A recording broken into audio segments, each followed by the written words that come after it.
ಗೌರಿಬಿದನೂರು ನಗರಸಭೆ ಸಭಾಂಗಣದಲ್ಲಿ ಇಂದು ಆಯೋಜಿಸಿದ್ದ 2026-27ನೇ ಸಾಲಿನ ಆಯವ್ಯಯದ ಪೂರ್ವಭಾವಿ ಸಭೆಯಲ್ಲಿ ಚರ್ಚೆ ಮಾಡಿದ ಮಾರ್ಕೆಟ್ ಮೋಹನ್, ಶವ ಸಾಗಿಸುವ ವಾಹನ ಈವರೆಗೂ ಖರೀದಿ ಮಾಡದಿರಲು ಕಾರಣವೇನು ಎಂದು ಮಾರ್ಕೆಟ್ ಮೋಹನ್ ಪ್ರಶ್ನಿಸಿದರೆ, ಸಾರ್ವಜನಿಕರ ಸ್ಮಶಾನದಲ್ಲಿ ಮೂಲ ಸೌಲಭ್ಯಗಳೇ ಇಲ್ಲ, ಕತ್ತಲಾದರೆ ವಿದ್ಯುತ್ ದೀಪಗಳು, ನೀರಿನ ಸೌಲಭ್ಯ, ಕಾಂಪೌಂಡ್ ಇಲ್ಲದೆ ಇಡೀ ಸ್ಮಶಾನ ಹಂದಿ ನಾಯಿಗಳ ತಾಣವಾಗಿದೆ ಎಂದು ಡಿಜೆ ಚಂದ್ರಮೋಹನ್ ಸಭೆಯಲ್ಲಿ ಆಕ್ರೋಶ ವ್ಯಕ್ತಪಡಿಸಿದರು. ನಿವೇಶನ ರಹಿತರಿಗೆ ಹಕ್ಕುಪತ್ರ ನೀಡುವಲ್ಲಿ ವಿಳಂಬ ಧೋರಣೆ ಬಗ್ಗೆ ಸದಸ್ಯ ಮಾರ್ಕೆಟ್ ಮೋಹನ್ ಮತ್ತು ವಿ ರಮೇಶ್ ತಕರಾರು ತೆಗೆದ್ರೆ, ಶವ ಸಂಸ್ಕಾರದ ವಾಹನ ಬಗ್ಗೆ ಮಾನ್ಯ ನಿಕಟಪೂರ್ವ ಸದಸ್ಯರು ಹೇಳ್ತಿದ್ದಾರೆ. ಆದರೆ ಶವ ಉಳ್ತಕ್ಕಂಥ ಸ್ಥಳ ಹೇಗಿದೆ ನೀವು ಒಮ್ಮೆ ಪರಿಶೀಲನೆ ಮಾಡಿದ್ರೆ ಕನಿಷ್ಠ ಅಲ್ಲಿ ಕಾಳ್ಕೊಳ್ಳೋಕೆ ಒಂದು ನಲ್ಲಿ ಇಲ್ಲ. ನಿಮ್ಮ ಆಡಳಿತ ವ್ಯವಸ್ಥೆ ವಿಫಲಕ್ಕೆ ಇಲ್ಲಿ ಪ್ರತ್ಯಕ್ಷ ಸಾಕ್ಷಿ ಇದೆ. ಇಲ್ಲಿ ಅಲ್ಲಿ ಒಂದು ಬೀದಿ ದೀಪ ಇಲ್ಲ. ಅಲ್ಲಿ ಶವ ಸಂಸ್ಕಾರ ಲೇಟ್ ಆಯಿತು ಅಂತ ಹೇಳಿದ್ರೆ ಕತ್ತಲಲ್ಲಿ ಮೊಬೈಲ್ ದೀಪದಲ್ಲಿ ಶವ ಸಂಸ್ಕಾರ ಮಾಡಬೇಕು. ಮಾನವೀಯತೆ ಇರ್ತಕ್ಕಂಥ ಆಡಳಿತ ಯಾವ್ದಾದ್ರೆ ಗೌರಿಬಿದನೂರು ನಗರಸಭೆ ಅಧಿಕಾರಿ ವರ್ಗ ಅಂತ ನಾವಿತ್ತು ಹೇಳ್ಬೋದು. ಇಷ್ಟೊಂದು ಬೇಜವಾಬ್ದಾರಿ ನೀವು ಇಲ್ಲಿ ಆಡಳಿತ ನಡೆಸ್ತಾ ಇದ್ರೆ ಶವ ಸಂಸ್ಕಾರದ ವಾಹನ ಇಲ್ಲಿ, ಅಲ್ಲೊಂದು ಕಾಂಪೌಂಡ್ ಇಲ್ಲ, ಅಲ್ಲಿ ಬೀದಿ ದೀಪ ಇಲ್ಲ, ಅಲ್ಲಿ ಇನ್ನು ಏನ್ ಕೊಡ್ತೀವಿ ನೀವು ವ್ಯವಸ್ಥೆ? ಜನಪರ ವ್ಯವಸ್ಥೆ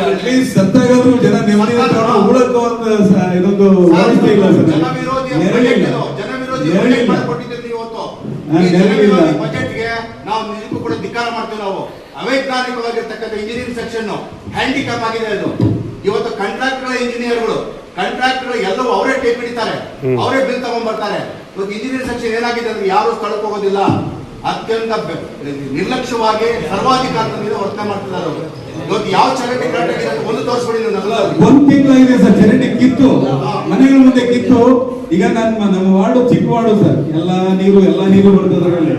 ಪ್ರತಿಯೊಂದು ಮನೆ ಮಗಳು ಪಾಪ ಈಗ ರಂಜಾನ್ ಮಾಡ್ತಾರೆ, ಸುಮಾರು ಮನೆಗಳಿದ್ದಾರೆ ಸರ್. ಎಲ್ಲ ನೋಡ್ಕೊಂಡು ಅವರು ಇದ್ ಮಾಡ್ಬೇಕು ಸರ್. ಹಂಗೆ ಸರ್ ಯಾಕೆ ಚೆಕ್ ಮಾಡಬಾರ್ದು ಸರ್? ಯಾಕೆ ಮಾಡಬಾರ್ದು? ಜೈಗಳಲ್ಲಿ ಹೋಗೋದಿಲ್ಲ, ಎಲ್ಲಿ ಹೋಗೋದಿಲ್ಲ. 6 ತಿಂಗಳಲ್ಲಿ ನಗರದ ನಿರ್ವಸತಿಗರಿಗೆ ವಸತಿ ಕೊಡದಿದ್ರೆ, ನೀಡುವ ಗಡುವು ಮೀರಿದ್ರೆ ಜನರೊಂದಿಗೆ ಬಂದು ತಕ್ಕ ಶಾಸ್ತಿ ಮಾಡಬೇಕಾದೀತು ಎಂದು ಸಮಾಜ ಸೇವಕ ಡಾಕ್ಟರ್ ಕೆ ಕೆಂಪರಾಜು ನಗರಸಭೆ ಕಂದಾಯ ಅಧಿಕಾರಿಗಳಿಗೆ ಎಚ್ಚರಿಸಿದರು. ನಗರದ ವಸತಿ ರಹಿತರ ಗುರುತಿನ ಕಾರ್ಯ ಮುಗಿದಿದ್ದು, ತರಾತುರಿಯಲ್ಲಿ ಭೂಮಿ ಖರೀದಿ ಪ್ರಕ್ರಿಯೆ ನಡೆದಿದೆ ಎಂದು ಮಾಜಿ ಅಧ್ಯಕ್ಷ ಖಲೀಮುಲ್ಲಾ ಹೇಳಿದರು. ನಗರಸಭೆ ಅಧ್ಯಕ್ಷರು ಒಂದೇ ಪಾರ್ಟಿ 5 ವರ್ಷ ಕಂಟಿನ್ಯೂಸ್ ಆಗಿ ಇಲ್ಲಿನ ಶಾಸಕರ ಫಲವತ್ತೆ ಅಧ್ಯಕ್ಷ ಆಗಿದ್ದಂತ 5 ವರ್ಷ ಆಯಿತು. ಇನ್ನು 2 ವರ್ಷದಲ್ಲಿ ಏನು ಮಾಡಿಬಿಡ್ತಾರೆ?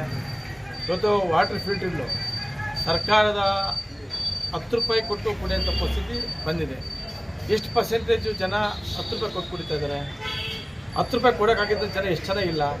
ಖಾಲಿ 25% ಮಾತ್ರ 10 ರೂಪಾಯಿ ಕೊಟ್ಟು ಕುಡಿತಾ ಇದ್ದಾರೆ. ಇನ್ನು 75% ಬರ ನೀರನ್ನು ಕ್ಲೋರಿಡ್ ನೀರು ಮಿಕ್ಸ್ ಆಗಿರೋ ನೀರನ್ನೇ ಕುಡಿದು ಇವತ್ತು ಕ್ಯಾನ್ಸರ್ಗೆ, ಕಿಡ್ನಿ ಫೇಲರ್ ಆಗಿ, ಜಾಂಡೀಸ್ ಬಂದು ಹಾರ್ಟ್ ಅಟ್ಯಾಕ್ ಆಗಿ ಜನ ಸಾಯ್ತಾ ಇದ್ದಾರೆ.